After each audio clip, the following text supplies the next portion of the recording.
야고보서 3장 4절에서 5절까지 보겠습니다. 4절에서 5절로.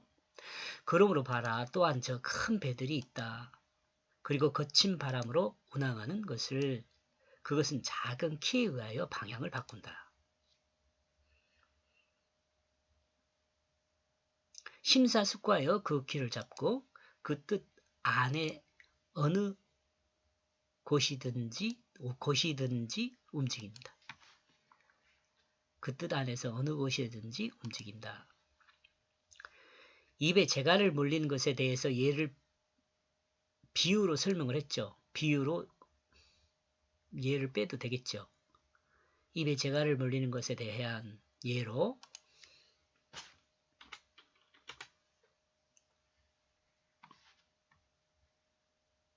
안에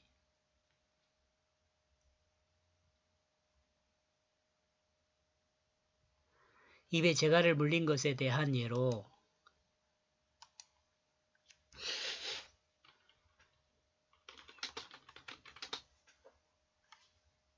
입에 재갈을 물린 것에 대한 예로 또 다른 비유로 설명을 합니다. 이거 지금 그렇다는 거예요.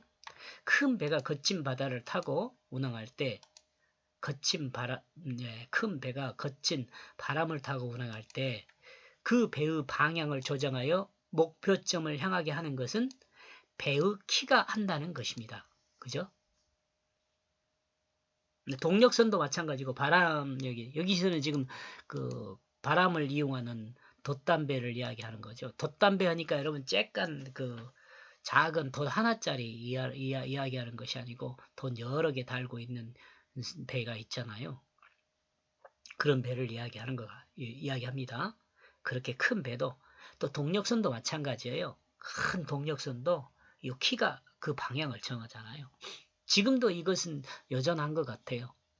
물론 이제 지금은 뭐 핸들 형식으로 만들어가지고 조종을 하지만 옛날이면 딸이라 그래서 딸이라 그런지 정확히 딸이라 그랬는 것 같은데 그걸로 조종을 하지만 손잡이로 이렇게 해가지고 직접.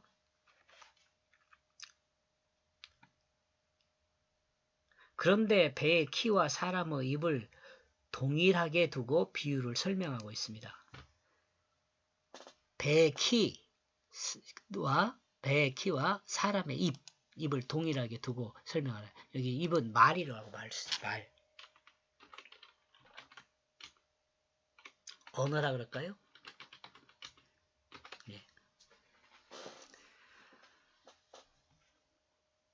배의 키를 움직일 때 바람의 방향과 배의 방향을 계산하고 심사숙고하여 움직입니다. 그렇죠?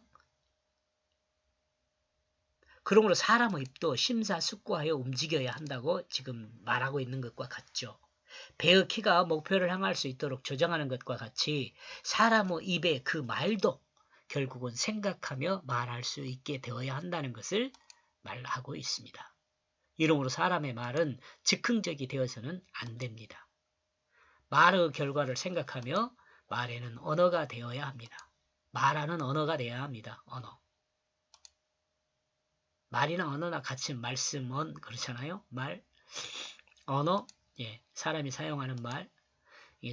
여러분 우리가 여러분도 잘 알겠지만 지금 제가 이렇게 말하는 소리잖아요. 소리. 근데 약속된 소리가 있으니까 의미를 전달하는 거잖아요. 약속된 소리이기 때문에 의미를 전달해요. 여러분이 그 방언에 대해서 생각할 때도요. 옛날에 뭐 인터넷 보니까 방언에 대한 논쟁도 많아요.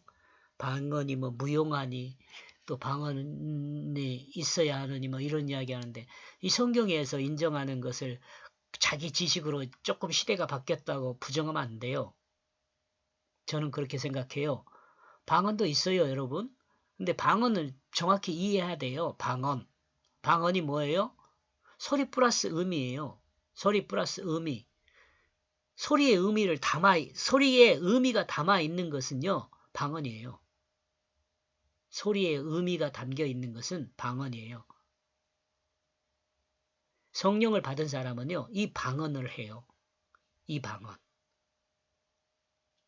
혹시 어떤 사람이요, 랄랄랄랄랄라 이렇게 방언을 하는 사람도 있을 수 있어요. 근데 그 사람이요, 그 랄랄랄라라는 그것에 방언의 의미가 담겨 있다면, 하나님의 뜻이 담겨 있다면 그건 방언이죠. 그러니까 하나님을 향하여 그 소리에 의미를 담아서 기도하는 거죠. 근데 그것이 뭐 있을 수도 없을 수도 필요 없는 것이라 이렇게 하면 곤란하죠.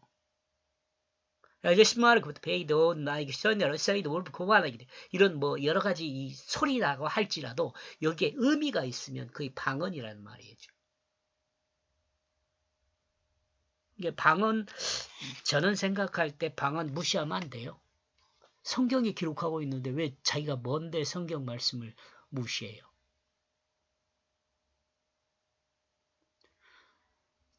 우리는 하나님을 믿는 것이고 성경을 하나님 말씀으로 믿는 것이에요.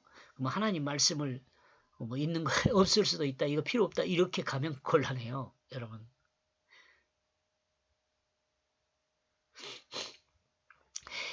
이것이 입에 재갈을 물리는 것과 같다. 뭐예요? 키가 조정한 것 같이 심사숙고해서 언어를 사용하는 거, 이런 표현을, 이런 것을 설명하는 말이 입에 재갈을 물리는 거란 말. 이 사람 입에 재갈을 물리라는 그 이야기가 아니죠. 즉흥적으로 말하지 말고 좀 생각해서 앞뒤 재보고 말의 결과가 무엇인지를 생각도 해보고 이 심사숙고해서 그 목표를 향하여 갈 수 있도록 말을 하라 그 말이에요. 결과를 생각하고 말하는 것이 심사숙고하여 말하는 것입니다. 결과를 생각하고 내가 이 말을 했을 때 어떤 결과가 나올까? 여러분 실질적으로 한번 이것을 해보면 알아요. 내가 이 말을 했을 때 어떤 결과를 나올까를 생각하고 말을 하잖아요. 말수가 많이 줄어들어요. 말수가 많이 줄어들어요. 그러니까 어른들이 우리한테 그런 이야기, 저도 말 많이 해가지고 제 손 위에 형님한테 소리 많이 들었는데요. 어른들이 그러지만 좀 생각하고 좀 말을 해라. 그렇게 이야기하잖아요. 어른들이 우리한테. 생각하고 말을 해라. 이 성경 제가 여러분과 공유하는 내용은 심사숙고해서 앞뒤 문맥을 딱 지어보고 또 이 말 결과에 대해서도 좀 생각을 하고 말을 해야 한다는 거죠. 그게 뭐라고요? 입에 재갈을 물리는 거다. 입에 키를 달고 방향을 조정하는 거다. 이렇게 하면은요, 말수가 많이 줄어들어요. 말수가 많이 줄어든 것이 참 좋은 것이 뭐냐면, 의견에 대한 합의가 빨라질 수 있어요. 의견에 대한, 서로 의견을 소통하잖아요. 이 의견에 대한 협의가 빨라질 수 있어요. 여러분 요즘이 제가 지금 노예철이라고 하더라고요. 어떤 목사님하고 어제 통화를 하니까 노예 기간이 곧 뭐 돌아오는 건지 그런지 저는 이제 노예에 속해 있었지만 지금 속해 있는지 없는지도 몰라요. 노예 가도 이름도 안 부르고 그러더라고. 그래서 뭐 또 제가 뭐 목회를 하는 것도 아니고 그러니까 요즘은 참석 안 하는데 그 노예 가보면은요 그 필요 없는 말 많이 하거든요. 좀 저 말 안 해도 충분히 의견을 합의를 이룰 수 있는데 그런 말 하는 목사님들 많이 있어요. 노예 가보면. 별로 말도 뭐 앞뒤 맞도 않고 그래요. 그리고 그 예측은 주변 상황과 시간의 변화에 따른 변화를 예측하라는 말이죠. 예측한 말이 돼요. 이런 걸 좀 잘 따져서 말을 하라는 거예요. 그러면 서로 좋아요. 그때요 말이 생산성이 있어요.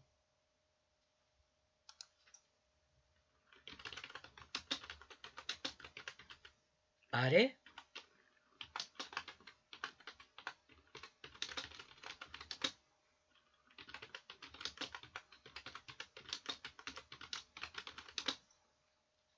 말의 효율이 높아져요. 이러면 사람의 말이 심사숙고한 말이 되면 말에 따라 움직이는 몸이 수월합니다. 수월해. 생각 없는 말은 몸을 힘들게 만듭니다. 5절 그러므로 이와 같이 이 작은 혀가 있다. 이 작은 혀 우리 보통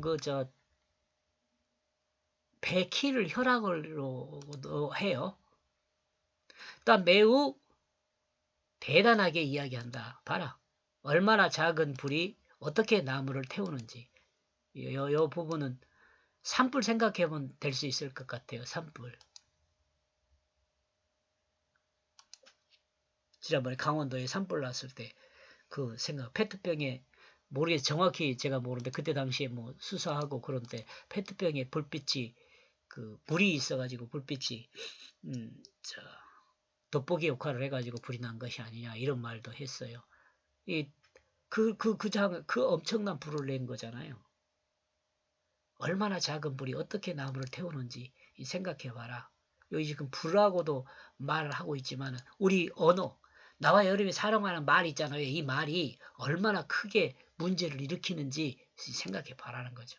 사람의 입의 혀를 배의 키에 비유했어요. 그리고 배의 키가 바람의 방향을 따라 배가 목표하는 곳으로 갈 수 있도록 키를 움직일 때 심사숙고해야 한다고 말합니다. 말할 때도 심사숙고해야 한다고 합니다. 그런데 이제 입의 혀를 불에 비유하고 있습니다. 불. 입의 혀는 불씨와 같다고 말합니다. 그리고 불씨는 이 불씨로 멈춰 있는 것이 아니라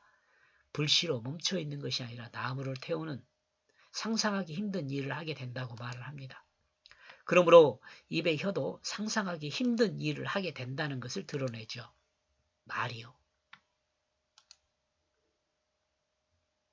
뭐 정치적으로도 여러분이 말이라는 게 얼마나 이 나라를 혼란스럽게 하기도 하고 그랬습니까? 불의 특징을 하나 더 생각하면 불은 잘 사용하면 어때요?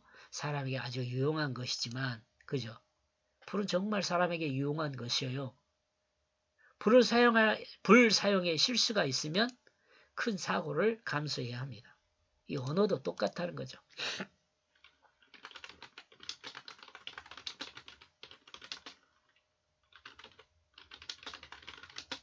사람이 사용하는 언어도 같은 것이에요. 그러니까 말 조심해야 돼요. 지위가 높은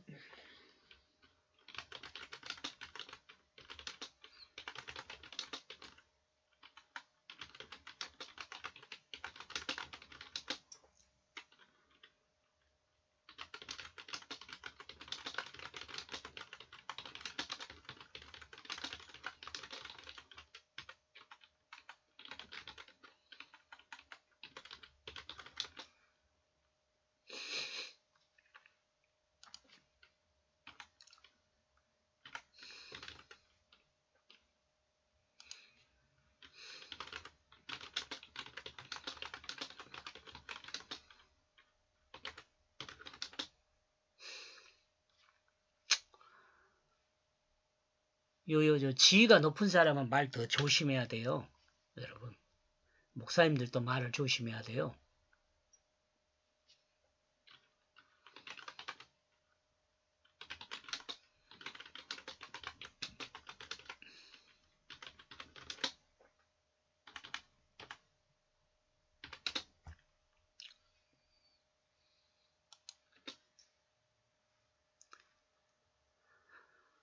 목사님들도 지위가 높아요.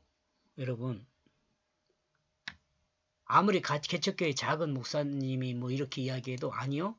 목사님은 하나님 말씀을 하나님 뜻으로 전달하기 때문에 목사님이 사용하는 언어는 많이 조심해야 돼요.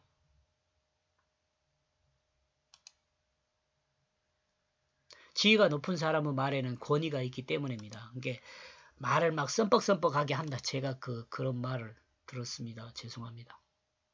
저도 말을 썸뻑썸뻑하게 한다고 말 많이 들었어요.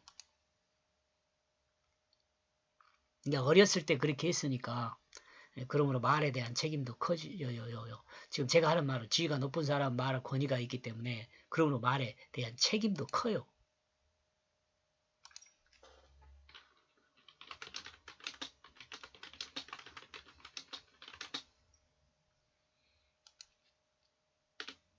그러니까 조심해야 돼요. 말 조심해야 돼요. 말 조심하면은요, 좀 더 사회가 잘 돌아가요. 여러분이 한번 생각해보면 그래요. 가정도요, 일반 집 가정에서도요, 서로 존중해주는 말은 많을수록 좋지만은 서로 비판하고 이런 말은 없으면 좋아요. 왜냐하면 가족은요, 서로 잘 알거든요. 아, 저거 자기가 잘못한 말을 이해하고 알고 있을 경우가 더 많아요. 자신이 잘못하면. 또 한편으로 생각하면 꼭 요거 지금 제가 이렇게 말을 적게 한 것이 좋다는 게 정답이냐? 그건 또 아닐 수 있어요. 이 가정을 생각해서 지금 하는 이야기예요. 가정에서 말 많으면 좋아요. 미주알 고주알 막 말 많이 해도 좋아요. 가정에서는. 근데 사회에 공의를 향할 때는 말이 많으면 안 돼요. 다양한 의견과 이런 것이 있을 수 있는데 말이 많으면 의견이 점점 더 나뉘어져요.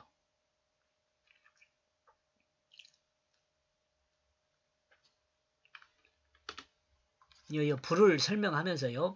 입의 혀도 마찬가지입니다.